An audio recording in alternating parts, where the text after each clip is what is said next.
studio that is one of the most profitable studios on the face of the earth, and arguably one of the largest in game development right now. CD Project Red. Well, Cyberpunk. They're certainly not hurting financially, but they might be hurting physically and mentally. Yes, with their workers specifically. Yeah, with this story we're about to delve into.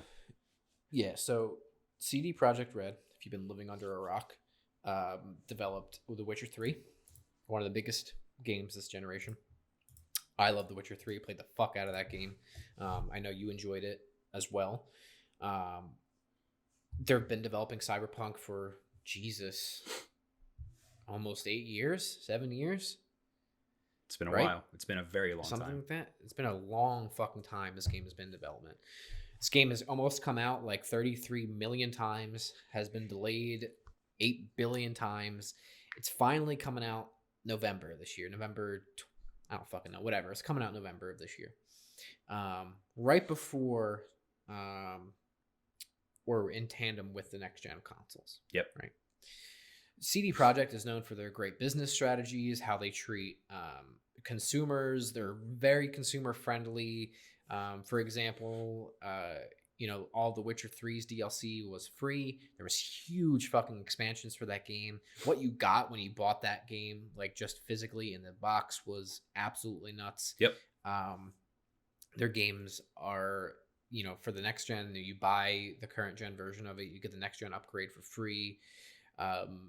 They've been great with modding communities. They've just really been known to be consumer friendly for their products. Yep. The flip side of that, they've always been under the gun for not treating their workers really well. There was awful stories from mandatory crunch time work leading up to the release of The Witcher 3. Last year or something like that, in an interview maybe 2 years ago, the head of the studio was in an interview and I think it was with Kotaku, correct, originally? I believe so. I think it was with Kotaku in an interview where he's like, they're not going to do mandatory crunch for their workers. For those of you who don't know, crunch is basically like, okay, you're going to work like 6-7 day weeks and 10-hour, 12-hour days, weekends, whatever, leading up to the launch of a game. Typically to clear bugs, last minute finishing touches, things like that. Well, now, Brett, even though CD Projekt said that, there's a story that came out, I think last week, that now CD Projekt is going to require crunch from their workers, including six day weeks. That's correct. It was actually in an email that the CD Projekt Red studio head Adam Badowski put out. I don't know who he sent the email to. It might have been to his employees and to, just game journalists in general. But basically he said he's optimistic about Cyberpunk. They just submitted the game to be certified by PlayStation and Xbox, so the game's done. But it was time to fix the game's bugs and glitches, which with a game of this scale, you're gonna get that. Absolutely. This is gonna be probably a massive amount. Yeah, it's gonna be like Fallout level, but not as bad because Bethesda is just really bad with that kind of shit. So he said, starting today, the entire development studio is in overdrive. Your typical amount of work for the week, and then 1 day of the weekend. So essentially, they're working an additional day. Right. And they're going to get paid for it. So it's not True. like they're not being, we'll give paid. them some credit. Yeah. Right. But that's only because it's part of Polish labor laws that they have to get paid for that additional Right. Day. Right. And you would think if those didn't exist, probably, like if this happened in the United States, they would be fucking getting paid for it. No, it's like Rockstar. No, they wouldn't get paid at all. Yeah. He is manning up and he is taking full, he's taking the brunt of the blame. He's taking it all. Like he's saying, this is my decision and that's what it is. I think it's a bad look for him to come out a year ago or whatever, 2 years ago and say, we're not going to do that. And then now he's like, yeah, we're doing it. I take full responsibility.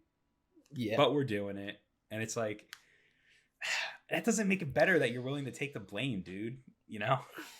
No, and I think it's part of a larger conversation with the climate in game development and how it's almost an expectation for their developers to do this leading up to launch. And I think it goes into a larger issue of like, hey, Don't fucking make release dates. Don't announce your release date so early. I mean, Cyberpunk has been fucking abysmal with that. I mean, it's been delayed constantly. Don't announce release dates. There shouldn't be pressure from publishers, like, or whether it's Xbox, PlayStation, or other publishers, for their developers to announce release dates. I get you have to hit targets, right? You want, like, at some point, there's like, you have to see where the profit is going to come from publishing the game. I get that. You need to have realistic conversations with your developers. Do not announce release dates so soon, and do not make it an expectation to launch your game that your workers are going to have to fucking work 1,000,000 hours of overtime and extra days. Yeah. Lengthen your development process. I think most gamers out there would probably be fine with it, more so if you didn't announce a release date and then delayed it because you didn't hit your target. And also, they would probably like you more as a company, and it would be better for you to not treat your workers like shit. It's a simple 3-step process. Step 1, fix. Step 2, it. Step 3, fix it. Absolutely. I think that it's like you said, it's part of a much larger problem in the game industry. I think that these workers need to be treated better in general, and they need to get paid more. I don't think that it's worth it anymore to be a game developer. Like, you finish a project, you get kicked to the curb, and you got to find something else. You know what I mean? Right. It does say here, though, I'm reading the Bloomberg article, and it's worth noting that CD Projekt employees can continue to count on bonus payouts amounting to 10% of the company's annual profit. This could prove to be a lucrative sum, as analysts estimate the company's net income will rise 11-fold to 2 billion zloty, which is $520 million in 2020. They have 1,079 employees at the end of June. So, Josh, if you can do some quick math here, if they have 1,079 employees and they have to split 10% of their income, what do you think each employee will make for their bonus? I don't want to do that math. Well, it's $520 million. All right, hang on.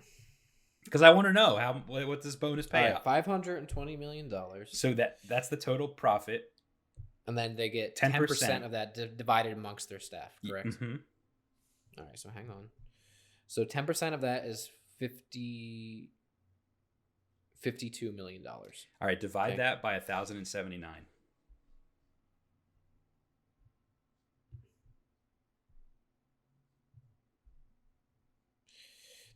It's about a $48,200 bonus. That's a lot of money. Yeah, if that's right, and we did the math correctly. If they hit those targets, if I did the math correct, but I mean, almost a $50,000 bonus as long as they sell, which we know the fucking game is gonna sell ridiculous. It's gonna be like up there with GTA 5 as one of like the most fucking profitable games of all time, hands down, no doubt about it. Yep. So yeah, that's a lot of money, but still, and then the crunch is not worth it. No, it's not. And I think it's ridiculous. I mean, we can both compare it to our own jobs. How do we feel when we're asked to work overtime or do extra things when we're not getting paid for it? I don't want to fucking do it. If they told me for it, well, if they told me I was going to get that much money at the end of the year, maybe I'd be like, okay, but right, but it's still not going to help with burnout. Yep, you know what I mean. It's not going to make your end product any better because you make your employees work overtime. Yeah, think about the productivity there. They're not going to want to work. They're not going to want to, you know what I mean? They're going to be burnt out. It's just, it doesn't lead to making a good product. Oh, and then, they also, something to note is they also have their multiplayer game of this that's also in development right now at the same time. That's projected to come out a couple years after this. Yep. You have people working on that, and then as soon as they're done this project, they're going to have to shift to that. Or whatever else they have in the pipeline. You know what I mean?